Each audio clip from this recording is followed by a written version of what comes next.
Greetings from the far side of the galaxy. I'm Fuuri, your host the most, doing one of these viewer response videos because holy hell, it's been a while. I don't really have much to say here, so we're just gonna get started with the first comment. My three favorites are 1. Sam from Sam and Max. His mix of both serious and nonsensical moments culminate in an amazing character, and his noir self is amazing. Number 2. Patrick from Mau Mau, Heroes of Pure Heart. He acts like a himbo, he's good with tech, his humor is unmatched, and has great dynamics with everyone in the Mau Mau cast. Number 3. Brock from Brock the Investigator. Brock has so many levels of depth to his character in the game. Getting to play as his moral compass, I love the fact that I can see so much of him depending on my actions. I hope to see more of his backstory in the future thanks to the comic coming out soon. So who to kiss, who to marry, and who to kill? I'm gonna go with marry Patrick because you know what? He's like, well, maybe not rich as fuck, but he at least knows tech and stuff. The only downside is that he's a major lazybones and a slob, and that's just gonna be a pain in my ass.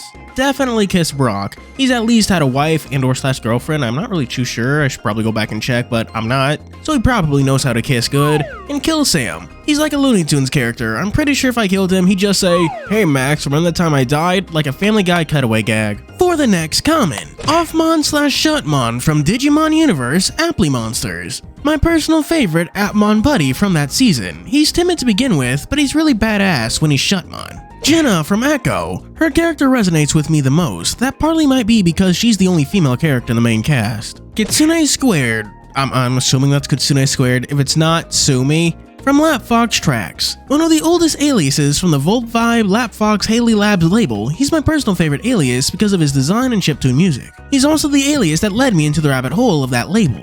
Okay, so like, kill Kitsune Squared. I checked the wiki and it doesn't seem like they have any friends or family, so like, no one to mourn them. Kiss Shutmon because he's very cute and adorable, and I think I'd like that. And marry Jenna, cause like, she's studying to be a psychotherapist or whatever, and that's like an actual job where she gets like actual money, which is probably a good minimum to have for someone you're gonna marry. Oh, and since we did mention Jenna, I am streaming Echo this entire month of October, so do be sure to tune in on Monday for the next upload of that. Next comment. 1. Leomon from Digimon in just about any form, especially Bancho Leomon for being the best dad. He's usually a guardian and protector style character. 2. Puss from Puss in Boots for his charisma and voice. Always fun to watch what hijinks he gets up to. 3. Legoshi from Beastars. While he is basic in design, sometimes you just cannot help but love him. Kill Leomon. I haven't watched Digimon, but I'm pretty sure he does that often or something. He's like Kenny from South Park, which I also haven't watched.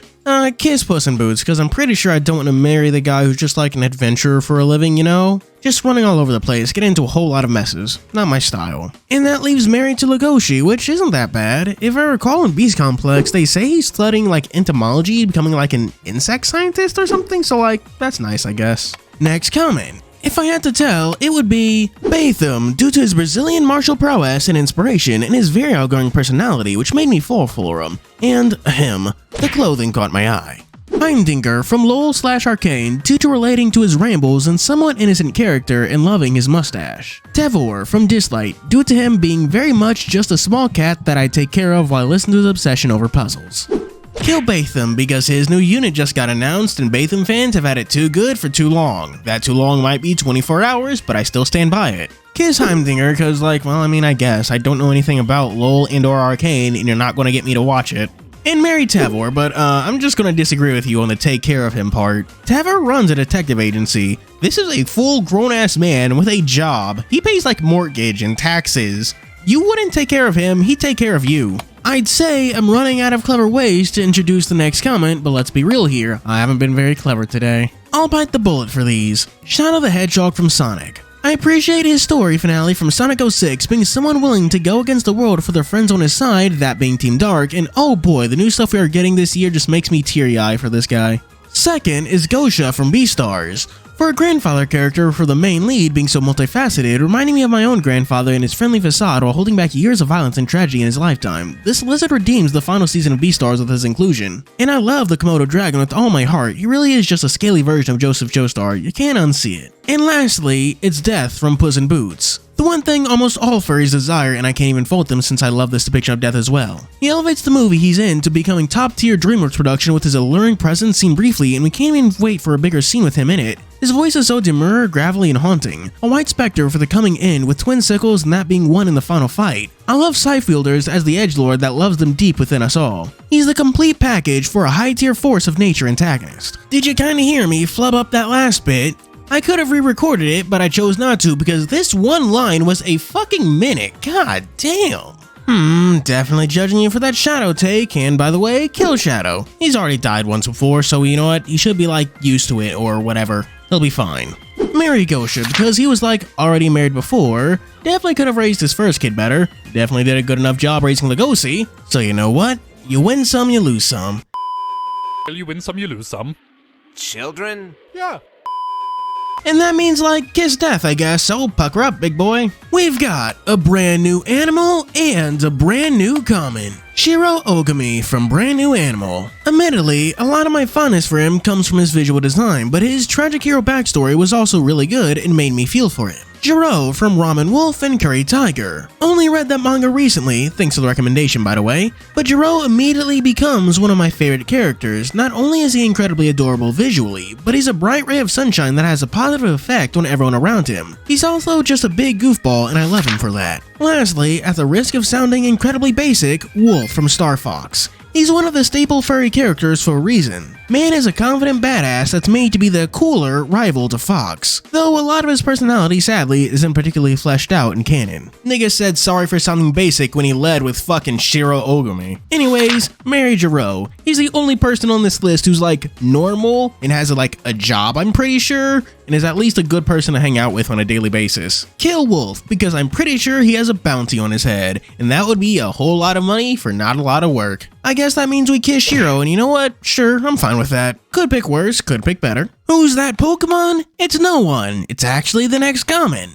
1. Snorlax from Pokemon. In retrospect, he might have been the catalyst for some of my interest. 2. Izme from Metaphor. No spoilers as the game just came out. Something about his voice and personality just wins me over. 3. Ashigara from Asamo. Might be because of the Bond film, You Only Live Twice, but I'm just really attracted to sumo wrestler characters for some reason. I can already guess what interest Snorlax gave you, and Ashigara is probably a symptom of that. Also, what the fuck do you mean Metaphor has furry characters in it? I was putting off on buying that game because $70 is $70, but I've never been one to ignore furries. As funny as those Pokemon leaks were, I'm gonna have to go with killing Snorlax. And if I see any of you in the comments complaining about me making a Pokemon leaks joke, I sentence you to 1000 Typhlosion memes. We're gonna kiss Izme. I don't really know the guy, but hey, he seems cool. And that leaves Mary Ashigara. I don't really have any opinions on the guy, so I don't know, I'm fine with it. We're getting a lot of Asamo, or maybe I'm just picking a lot of Asamo. Anyways, next comment. 1. Bigfoot from Tokyo After School Summoners / Asamo. He's a great character and I like his interactions with the MC. I like his character when he debuted in Chapter 13. After seeing his main role in Chapter 14 as well as Summoner Mountain SQ, Bigfoot definitely left a huge impression on me in regards to his role and I want to protect him. 2. Eugene Gallardo from Tales of Rebirth. I really like how he acts as the older mentor to some of the main cast, specifically Mao and Annie, with their character arcs. He is a cool and serious Kajuma, the animal / furry race of the game.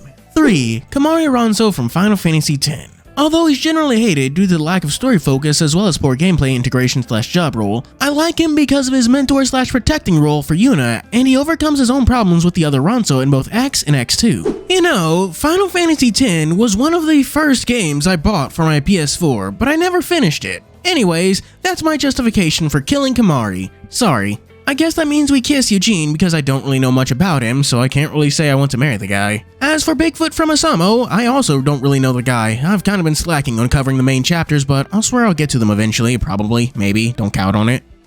And for our final comments of the day. 1. Sanjin Komamura from Bleach. He was my crush in my teenage days and the reason I found the furry fandom. 2. Kimari from Final Fantasy X. That was the first FF game I played, and Kimari was my favorite character. And 3. DJ from Echo, because I saw myself a lot in him. I've already spoken on Kimari, so I won't say anything more, but I really didn't expect to see so much Final Fantasy X on this list. As for Sanjin, I feel like he would have been more popular with the non-furries if his fight with Kenpachi wasn't entirely off-screen. And for TJ, my fucking condolences, buddy. And with the video out the way, it's time for our Patreon shoutouts. For our 3 stars, we have special thanks to Choron, SkyKing64, 87 World, Garen LaFay, Zora Chow, Venomous, and Jay Stassi. For 4 stars, we have Miko, McCoides, and Otterly All, the effervescent youths. And for our Super D-Tuper special 5-star shoutouts, we have... First, The Good Old Days, A Friend in Need. Followed by Hodari Lion, The Haunted Heirloom. Thank you for watching. Do be sure to like and subscribe. As always, this is yours Fuuri signing out.